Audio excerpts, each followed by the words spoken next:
Hello, everyone. My name is Andrew, and you're listening to Hey, I'm Talkin here, the podcast where I talk about everything and anything I find interesting. In this episode, we'll be talking about manhwa. At least I think it's pronounced manhwa. Those are Korean comics. So we'll just go through a quick timeline of my comic consumption. Originally, I just read regular comics. I would get them as gifts, or if I saw something interesting with my pocket change when I was younger, I would just pick them up. And then as I grew older, I eventually started reading manga, mainly in high school when I was in a crowd that read manga a lot. I started reading that. I read a bunch. I read Full Metal Alchemist, Fairy Tail, just a bunch of really cool stuff. I read some One Piece, but that thing's got like a million chapters. And then after I left high school, I just kind of stopped reading manga altogether. And then I went to college. And in college, I fell into a bad crowd who read manga. And I read a bunch of manga again. I read the ones that everyone read. One Piece Man, Boku no Hero Academia, Black Clover. And then I kind of stopped. I'm not really sure why I stopped reading manga. I feel like it was just there was just so much, I don't want to say filler, but like with One Punch Man, it was one issue of Saitama doing something and then 17 issues of other people. And I was like, when will it get back to Saitama? I need to see him. I need to know what's going on. And then when I was reading Boku no Hero Academia, it was, here are the bad guys. And we did our thing. Here's a little break. Here's a new set of bad guys. I guess I kind of found it repetitive because it was like, okay, new bad guys are coming in. Cool. Oh, you defeated them? All right, new bad guys are coming in. I don't know. There's something about it that just, I don't know. I just kind of got bored of it. Now enter the beauty that is manhwa. For one, they are completely colored. So unlike manga, which are maybe the first couple pages here and there on certain special editions are colored, manhwa are completely colored. Two, they are really easy to read on your phone. I don't know if they're designed to be read on phones. I can only assume, because unlike manga where it's reading right to left, flip the page right to left, all that kind of stuff, manhwa is you just scroll. You scroll and you read, and I'm assuming it was 100% meant for phones because I read it on my phone and it is beautiful. Now I'm just going to go over some of my favorite manhwa. Stay tuned to the very end after the shout out because I'm going to give you my number one top pick, best manhwa ever. Never read anything else. This is the one you need to read. This is just perfect. It's perfect. Please read this. It's perfect. So stay tuned for that one. So we're going to start this off in absolutely no particular order with The Great Mage Returns After 4,000 Years. So I'll give the description that the manhwa gives, and then I'll just kind of fill in the blanks where I think needs to be filled in. A poor student in the West Road Academy, the shame of the Blake family, chooses to die after living a painful existence. However, a new soul suddenly takes over the body of the student. So as you can tell from the description, that gives 0% of anything that's going on in this manhwa. You have no idea what's going on. The story itself is about the student who is bullied and has no magical powers and is having a shitty life and is disowned by his family because he is powerless and not being as amazing as he's supposed to be, apparently. He just decides that his best course of action is to kill himself. But 4,000 years previous, there was a incredible mage, some would say the great mage, who was incredibly strong and the most powerful mage ever in existence. A demigod decides to, instead of killing him, because I don't know if the demigod can actually kill him, but instead he traps him in this parallel world limbo thing where he is just tortured for 4,000 years. So when the student decides to end his life, his mind is transferred down to this area and he's like, I'm done, I'm tapping out, I'm giving up. If you want to take over my body, you can go for it. And the great mage is like, is this real? I've been tortured for 4,000 years, what's going on? But he does take over this body, and when he takes over, he's like, okay, I'm alive. It's 4,000 years in the future. I have no idea what's going on, and this body has no magical powers. So step one, I'm just going to cultivate mana and power, which is a big thing in manhwa, is like the cultivation of energy and mana. It's in another one that I will not be going into called Tales of Demons and Gods. It has a lot of cultivation of mana. Anyways, I've said cultivation of mana a lot. He decides to become stronger and basically changes the student's life around and becomes super popular and very strong. And his whole goal is to become strong enough and learn more, become more powerful to find this demigod and just obliterate him. Because it's like, hey, you trapped me in the middle of nowhere, being tortured for 4,000 years. Time to get some comeuppance. So that's what the story is about. It's very much got this, like, I don't want to say wish fulfillment fantasy. Like, most of these have some sort of like wish fulfillment where it's like a weak person becoming extremely strong and like getting whatever they want type thing. That's got this feel of, I'm going to become strong and watch me become strong. And damn, this guy's so strong. It's kind of like a lot of the ones I'm going to be talking about as well have a one punch kind of feel where it's like, this guy is so strong, nothing can stop him. But it's not to the point where it's like, oh, this is boring. It's like, what is he going to do? He's so strong. Like, what we haven't seen his power before. Like, what can he possibly do? So it's very cool. If you're into fantasy, magic, seeing weak people become strong and kicking people's ass, I would suggest this one. Next up on the list, again in no particular order, is Survival Story of a Sword King in a Fantasy World. Some of these have like big mouthfuls of titles. So the description is, Ryu Hanbin was a normal person who had just been discharged from his mandatory military service when he was transported into another world. Left to fend for himself, he was given the goal of surviving and growing stronger in a desolate world riddled with monsters. The problem is the guideline that was supposed to be his guiding system to survive is filled with errors. That was a better description than the previous one, but it still leaves a lot out. So Hanbin is, as it says, just getting out of his military service and he's transported to another world. Now in this world, in front of him is almost like a video game system type thing where it tells you things levels, it tells you what things do, attributes of other things. In front of him, it shows like a sword, a staff, a spear, and he's like, cool, I'm gonna be a mage, and he grabs the staff. Nope, can't do that. Okay, I'm gonna be a spearman. Nope, can't do that. Well, I guess I'll be a swordsman. Oh, look, you get the sword. And then he's in this area where it's like all rocky and there are these like dog creatures. In this area, you are supposed to go from level 1 to level 5, move on to another area where you go from 5 to 20, and then you are entered into the world and you can do whatever you want. For some reason, he is stuck in this area that will only bring him to level 5. So when he hits level 5, instead of going forwards, it's like, good job, you're back to level 1. But say he gets 20 strength and 15 stamina from hitting level 5. When he goes back to level 1, he still has 20 strength and 15 stamina. So when he goes back up to level 5 the next time, he has 40 strength and 30 stamina. And this happens over and over and over and over and over again. It doesn't say how long it was, but someone has speculated, like looking at his stats, he's like level 1,000 and something. Like he's so incredibly strong.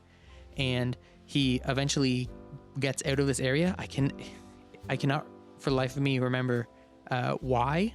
I don't remember what is the inciting incident that gets him out of here, because it's been a while since I've read the first couple chapters.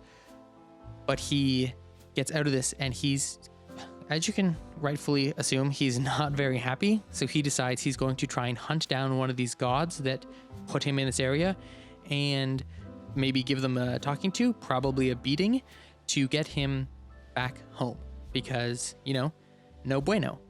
But what he doesn't know is in this world, when you exit into this real world, like this fantasy real world, not the training area, people like him are called otherworlders, and they are despised by the community because they just do what they want and they flaunt their power and hold their power over people and corrupt things, and they're just bad people. So he has to hide the fact that he is an otherworlder so he can become strong enough, I guess not really strong enough because he's super strong, where he can become high enough ranked in the society that he is able to meet one of these goddesses and send him back. Now along the way, hijinks happens. He forms a team with some people that I will not spoil. It is a really good one. Again, it's another one of those like One Punch Man ones where it's like, this guy is hella strong. We know he's gonna beat the shit out of these people, but how's it gonna happen? But it's one of the ones where it's like, hey, he can't show that he's super strong or people will start to question what's going on. So it has some of this like, he has to be strong but not too strong, and ooh, what's gonna happen? So this is another one I wholeheartedly recommend. Next, we have A Returner's Magic Should Be Special. Now this one has a long description, so bear with me. Now that I'm back, I won't allow my loved ones to die again.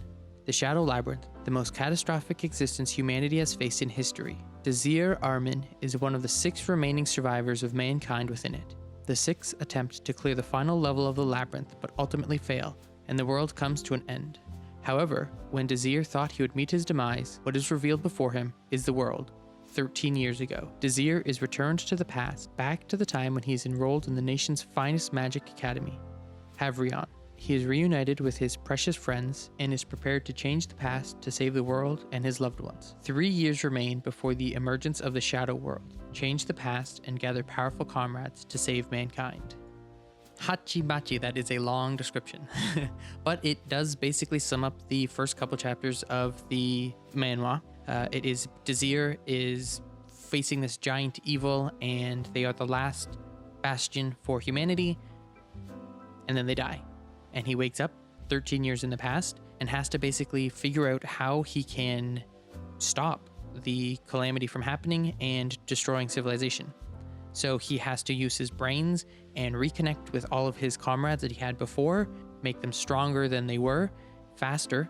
So teach them things they wouldn't know for another, say, 6 years. Well, I'm going to teach them that now. So when they're 6 years down the line, when they're supposed to learn that, they're like 6 years ahead. So it's really cool because he's not very strong. He has okay magic. He can do some magic here and there. Like, he's okay with magic at like a base level, but he's not throwing out giant ice spears that will destroy a continent. But what he does have is the knowledge of how to combine his small spells into incredible spells. So he can do like, I'll turn this water into whatever, like into ice, and then I'll use wind magic to propel myself forwards. Whereas someone would not think of that and would not be able to combine those magics. He's able to do that because he's a mind for it. He also has this really cool magical skill where he can analyze other magic.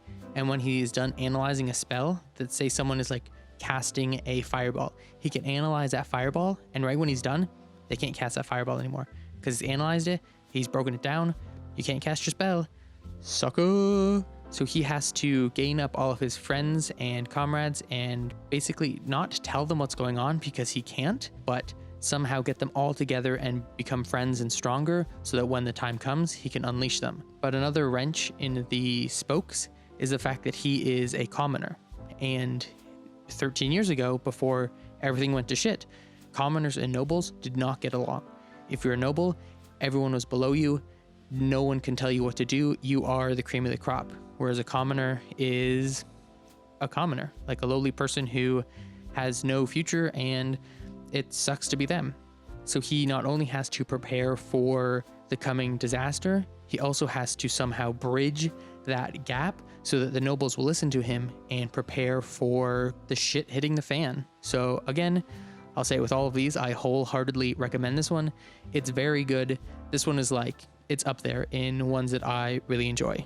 All right, we're coming down to the last of them here. I've got 2 more, and then my super special recommendation that everyone should always read, no matter what. Just look it up, read it. It's amazing. So for this one, it is called Overgeared. So the description is Young Woo Shin, username Grid. In the world's best virtual reality game, bad luck always revolves around him. But he stumbles across a job during a quest, the strongest legendary job out of over 2 billion players. Not much to go on with that description, just kind of tickles your fancy, but doesn't give you too much. Now I will give you too much. This is one of 2 VR manhwa that I read. They're very popular over there. Basically, things with video games are really popular in manhwa, but this one is a guy who goes by Grid, and he is just super bad luck. He has a bunch of debt, keeps dying in the game, getting stuck with stupid quests, but he's on a quest, and he's about to be backstabbed, double-crossed. He was basically on a fetch quest. He was going to go get a book, and they were going to double-cross him, kill him, and take the book without paying him. So he decides, you know what, screw it. Before they kill me, I'm going to open this book, and I'm going to figure out what's going on. Opens the book, and he becomes a blacksmith. But not just any blacksmith. He is a super special blacksmith. He's called Pagma's Descendant, which Pagma was the first amazing blacksmith. He was like the master blacksmith in the game, and now he's Pagma's Descendant, which gives him like, he can wear any armor no matter the restrictions. He just gets, say it's like you get 100% extra damage reduction. Oh, you're not the level you're supposed to be, you only get 30% damage reduction. He can use anything he wants, armor, weapons, anything. It won't let him get the full effect of having that stuff. But he can also make weapons and armor. He is a master blacksmith after all. Now the problem is, he's not a very good master blacksmith. because he will spend 13 days cranking out swords, and on the last day maybe he'll pop out an epic where he has like say 72 normal swords. They're still better than a regular sword, so they'd be like, oh, this is a mastercraft longsword, whereas a regular longsword is just a longsword. It's like this one has more damage and lets you move faster or whatever it is, but he struggles to get those really good juicy things that he can sell, because in the game you can turn in-game currency into real-world currency, and you can sell in-game items for real-world money. So he wants to build all of these like amazing weapons, sell them so he can get a bunch of money so he can pay off his debtors, but things keep getting in the way. This one is like really cool. It really delves into mechanics and building mechanics of fantasy games, which is something you don't really see tapped into, but it's really well done. An interesting fact about this one though is it started a couple years ago and then like stopped after like chapter 13, and I was like, dang, this was cool. Sucks that it stopped. And then this year, or I guess technically last year, it started up again, and it's on like chapter 42 or something like that. So it came back with better art style, and it's been going longer, and it is really cool. I don't want to spoil too much because there are things that go on with all of these. Obviously there are things that go on, but this one's a really good read. It's pretty quick to catch up to, being current, and if you like fantasy stuff but also video game logic and like building and like crafting in games and seeing how that plays out in a comic, this is a really good one for you. And this will be the last one before the shout out and my super recommendation. So this one is called The Legendary Moonlight Sculptor, and the description reads: the man forsaken by the world, the man a slave to money, and the man known as a legendary god of war in the highly popular MMORPG Continent of Magic. With the coming of age, he decides to say goodbye, but the feeble attempt to earn a little something for his time and effort ripples into an effect none could have ever imagined. Through a series of coincidences, his legendary avatar is sold for 3.1 billion won, bringing great joy to him, only to plunge him into despair at losing almost all of it to vicious loan sharks. With revelation of money through gaming, he rises from the abyss with a newfound resolve and steps forward into the new age of games, led by the first ever virtual reality MMORPG, Royal Road. This is a legend of Li Hyun on his path to becoming emperor, with only his family-loving heart, his boundless desire for money, his unexpected mind, his diligently forged body, and the talent of hard work backing him. So this is probably the manhwa that I have been reading the longest. I think this was the first one I ever read, and it is the second VR manhwa that I read. Well, I guess technically the first, because it came first and then Overgeared came second. Anyways, it is amazing. It's like 160 chapters in or something like that, and it is super cool. So what happens is, in the beginning, like it says, he sells his, basically like a WoW character. He sells his WoW character for a bunch of money, and he's all happy and celebrating, and he's with his grandmother and sister, and they're like, yeah, this is great. We can afford a house and live comfortably. And then a bunch of loan sharks kick in the door and like, hey, before your parents died, they took out a big loan, didn't tell you about it, then they died, and it's building up, building up, building up, and now you owe us basically all your money.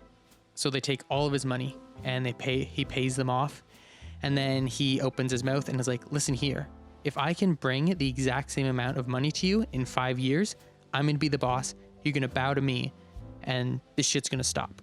And they're just like, yeah, okay, if you can bring the exact same amount of money to me in 5 years, whatever, sure, I'll bow to you. Because they're like, he's not going to do it. So he decides, I'm going to do the exact same thing. I'm going to make a character so amazing in Royal Road, then sell it, make a bunch of money, and show these guys what's up.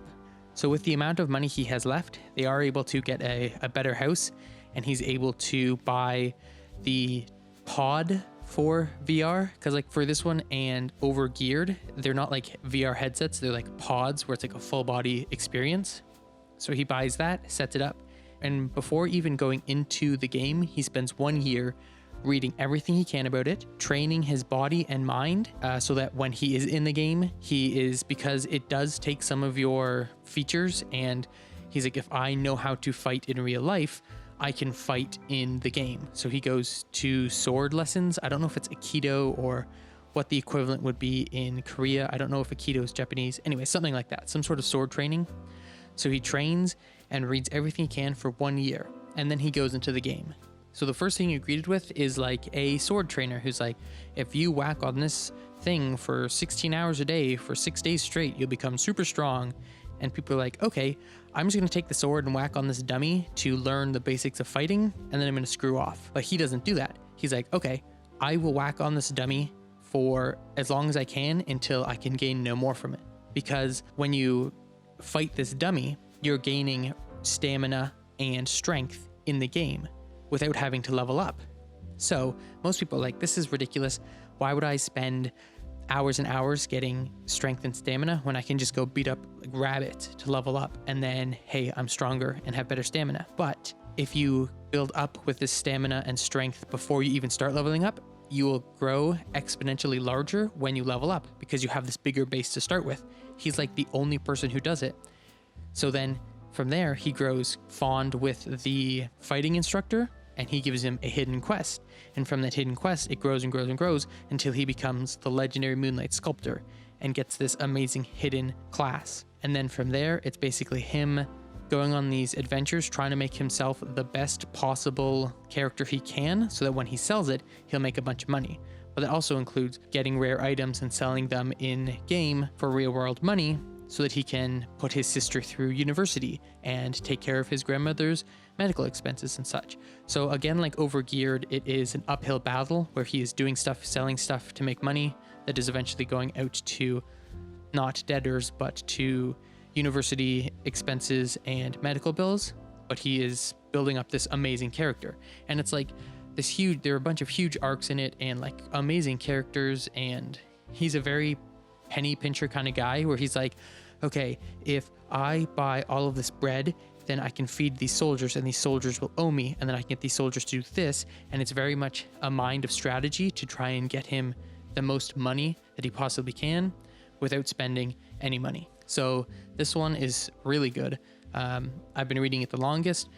If I didn't find the one that I'm going to mention after the break, this one would probably be my favorite because it's just that good. So now I am going to do my first content creator shout out. As I said earlier, I will be doing a shout out once a week for any type of content creator I like, be it artist, musician, YouTuber, podcaster, anything like that. And this week I have decided to shout out the Miserable Hair People. I have known them for several years. They were doing YouTube stuff when I was doing YouTube stuff, and we just had a mutual fondness of each other and became friends. So originally they were doing Let's Play videos.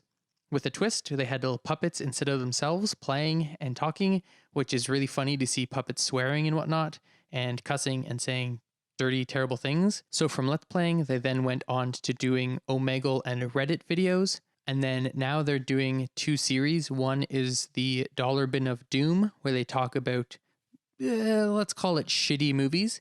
And they riff over them and talk about how crappy they are and how great they are for being crappy. And they also do the Contextless Cast, which is a podcast where they basically talk for like, say, 2 hours and then just cut out the funniest, weirdest stuff and make a 20-minute video or a 20-minute podcast where you have no idea what's going on. You just hear these outlandish, wild, hilarious freaking things. So it's really great. I can't do them justice. You will have to check out their content. I have the link for them in the description or the show notes. Be warned, they do have a darker type of sense of humor, and it is a little bit cruder, but that works perfect for me because that is my sense of humor. If you do find that stuff interesting, I hope you check them out because they are really funny and great guys.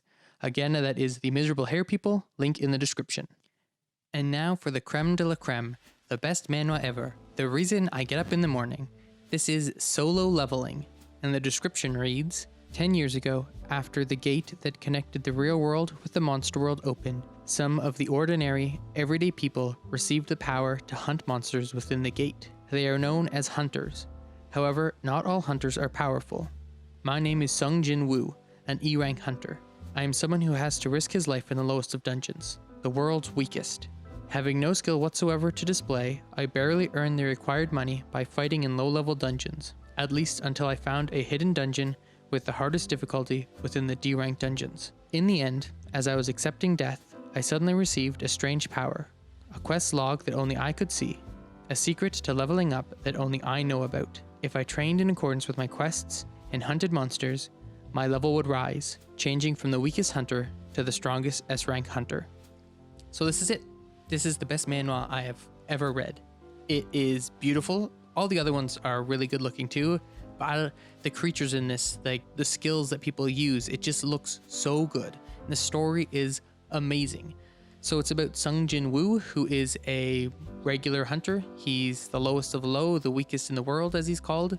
And he basically just goes into really low ranked dungeons to basically just carry things out that can be sold off for money, because he has to pay for his sister's living and his mother's medical expenses, which is a very common thing apparently in this, is paying for a sister and having some sort of medical debt. He's going on a regular hunt just like usual, going in a D-ranked dungeon, and then an S-ranked dungeon opens up inside of that D-ranked dungeon. Now the only way to get out of a D-ranked dungeon, or any dungeon, is to complete the dungeon and kill the boss. So there are a couple B ranks, mainly C ranks, and then some D and E ranks, and an S rank opens up. So like shit, the only thing we can do is go through this, hopefully we can beat it, and then get out of here. So they go in and people are getting slaughtered left, right, and center. Like it is a massacre, but there's a pattern to it, and Sung Jin Woo figures out that pattern because he spends all of his time trying not to get killed so he can pick up on these patterns. So he sees the pattern and is like, okay, everyone follow my lead. We duck down here, we walk slow here, we do this, we do that, and then they aren't being killed. So they get to the very center, and he figures out, okay, if we stay on the center until these candles all blow out, we will be safe, the door will stay open, we can walk out. But as more people leave and try to run away, the door starts to close slowly, and the creatures will just slaughter them. So he's like, okay, everyone just stay here, we'll do our best, we'll stay here, when the candles go out, we can all leave. And people are like, screw that, I'm running. People are starting to run away, they're just getting obliterated. Some of them make it through, some of them don't. So he's standing there, it's him, another hunter who has lost his arm, and a healer. The healer is passed out, she's having none of it. And Sung Jin Woo says, you have a family, you have kids. Take her, run. If I stand here, they will kill me because we need more people to stand on it and the gate will stay open. The more people leave, they get closer. If there's not enough people standing on it, they'll just massacre them. He's like, leave, I'll stay here. I'll stay on here as long as I can until I get murdered. Hopefully you can get out. So he stands there, they run, they get through the door, and he's just about to get slaughtered. And then a little prompt pops up and it's like, hey, do you want to get stronger? Do you want to not die? And he's like, yes. And he gets this power where it's very much like a video game. He has a quest screen, he can see his stats, he can level things up, and then he wakes up and he's out of the dungeon and he is looking hella ripped, and he's looking like standing straighter, got a more chiseled physique and just handsomer. And he's like, what is going on? And then he gets a quest, run 10 kilometers, do 100 push-ups, 100 sit-ups, 100 something others. And he does that and he gets a quest reward. And then he's like, cool, now I have points to spend to make myself better, and I have a key to whatever. And then the rest of the manhwa is him becoming incredibly strong and such a dope character. Like, I'm not even gonna spoil his powers or anything like that because he's just so cool. He just becomes a strong, dope character. He's like kicking ass, taking names. Everyone is like, oh my God, this guy is like maybe the most powerful person we've ever seen in our entire lives. This is insane. And he's like, cool. Now I can do higher ranked dungeons. I can get money for my family. Life is grand. And I don't want to, I've been hyping this up, but I don't want to spoil too much because it's like that good. All I can say is the art is phenomenal. The story is incredible, and you have to read this. If you skip every other manhwa I've mentioned, it would suck for you, but read this one. This is the one you have to read. It is so good. It's got those fantasy elements of like having some like powers and killing monsters, and like real world elements of I have to work for this corporation and I have to pay my bills, and it is like incredible. All I can say is it's incredible and you have to read it. I am not going to spoil anything because it's just so good. I'm like smiling just thinking about how great this freaking manhwa is. It's so good. Okay, now that I'm done gushing over solo leveling, I bid you adieu. If you like this episode, please like, follow, subscribe, whatever you do, wherever you listen or watch this. If you want to reach out to me and tell me how correct I am about solo leveling or other manhwa to check out, you can hit me up on my Twitter. And until I see you next Wednesday, have a great week.